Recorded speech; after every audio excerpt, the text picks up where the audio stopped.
as tuas mãos. Digo que quando eras mais moço, tu te cingias a ti mesmo e andavas por onde querias. Quando, porém, fores velho, estenderás as tuas mãos, e outro te cingirá e te levará para onde não queres.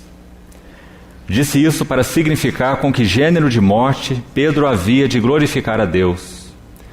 Depois de assim falar, acrescentou-lhe: segue-me. Então Pedro, voltando-se, viu que também o ia seguindo o discípulo a quem Jesus amava, o qual nascia se reclinara sobre o peito de Jesus e perguntara: Senhor, quem é o traidor? Vendo-o, pois, Pedro perguntou a Jesus: e quanto a este? Respondeu-lhe Jesus: se eu quero que ele permaneça até que eu venha, que te importa? Quanto a ti, segue-me. Com a ajuda do Senhor, vamos buscar dar mais um passo hoje nesse assunto, liderança espiritual, através desse trabalho magnífico, esse trabalho transformador que o Senhor realizou na vida de Simão, o filho de João, transformando em Cefas uma coluna, um fundamento no testemunho do Senhor. Ontem e anteontem nós examinamos algo a respeito da vida de Paulo, que tão particularmente também, baseado numa decisão de Deus, de tratar com ele, como vimos, aquela sentença de morte, nas suas palavras, que ele recebeu do Senhor, aquela disposição eterna e bendita de Deus, de tratar com Saulo de tal forma, que ele seria então modelado e tornado útil nas mãos do seu Senhor. Quando Paulo resume de alguma maneira em alguns textos algo do significado desse seu chamamento e também do seu serviço, nós encontramos palavras muito impressionantes. Poderíamos ler uma delas antes de abordarmos a questão de Pedro diretamente. Abra, por favor, a sua Bíblia na primeira epístola de Paulo a Timóteo, verso 12.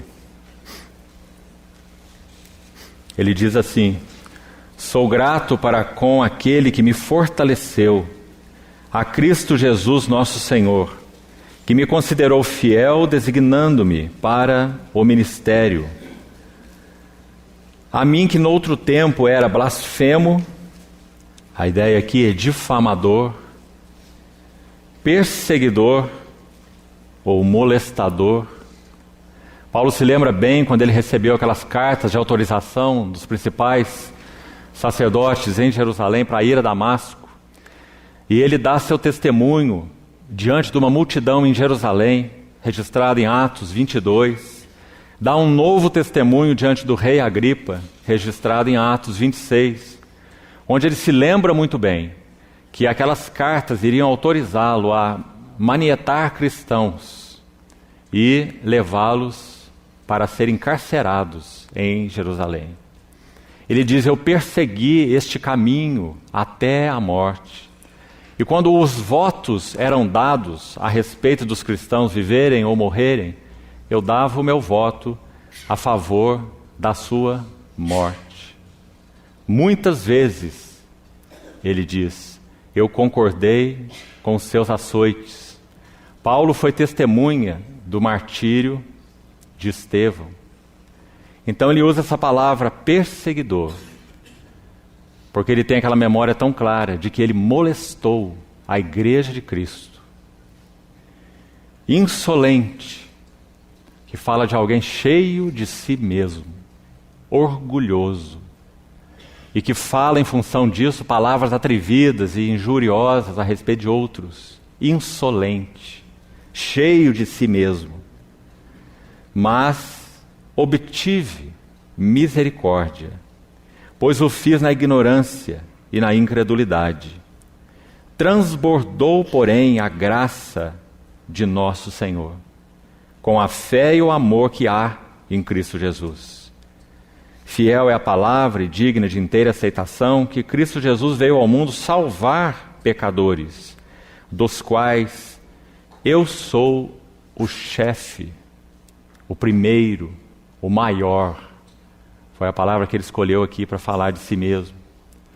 Paulo, moldado pelas mãos do Senhor, passou um processo de crescimento espiritual, no qual, quando, na segunda fase de sua vida, ele escreve aos Coríntios, ele se designa o menor dos apóstolos.